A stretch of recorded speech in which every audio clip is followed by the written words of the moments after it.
Paboritong sport, lalo pat kulang tayo sa height. Ang mas angkop raw sa atin, football. Salamat na lang at sumikat sila dahil nagkaroon din ng panibagong interes sa sport na ito, ang Pinoy Azkals. Tuwing nagaganap ang World Cup, buong daigdig nagkakagulo. Maliban na lang sa ating mga Pilipino, mas interesado tayo sa basketball.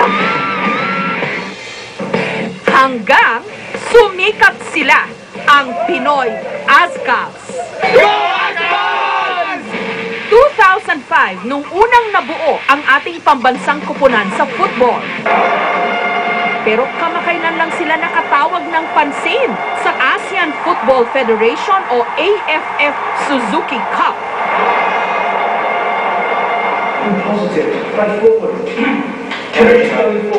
Hindi man nila naiuwi ang kampyonato, paghanga naman ang isinalubong sa kanila ng sambayanang Pilipino. We can really show our support to our Filipino team, the Azkals. Maging ang ating gobyerno, nangako ng suporta. It's really sad we don't even have a facility to host you for your home court game. That will be rectified. Kahapon, nakilala ko ng personal ang ilan sa mga miyembro ng Azkals. Azkals, live the dream. Bakit nga pala Azkal? Parang nag-decide lang sila sa forums sa internet. Parang that's the best moniker for the team. So they came up with Azkals kasi parang dati wala kaming support, parang we're on our own. So laban-laban pa rin, pero you know, parang gano'n. Tsaka mga foreigners yan, mixed breeds, di ba? Anong masasabi nyo na dahil sa inyo, nagkaroon bigla ng interes sa mga Pilipino sa football? Nag-umpisa na rin makilala yung football dito sa Pilipinas. Medyo na ano na rin kami ng mga tao.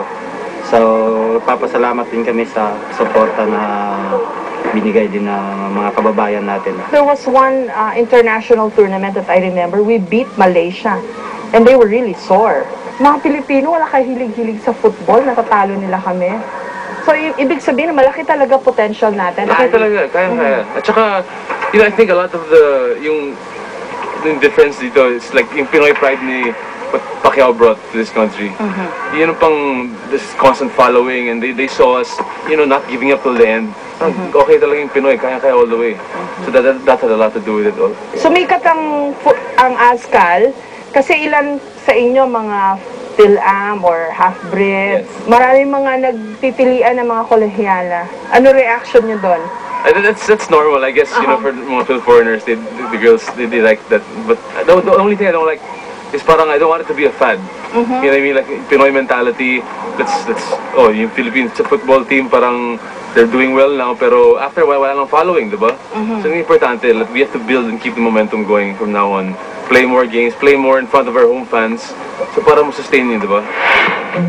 Bukod sa pangarap nilang manalo ng trofeo para sa Pilipinas, naging personal na misyon na raw ng bawat miyembro ng Azkals ang tumulong sa pagpapalaganap ng football dito sa atin.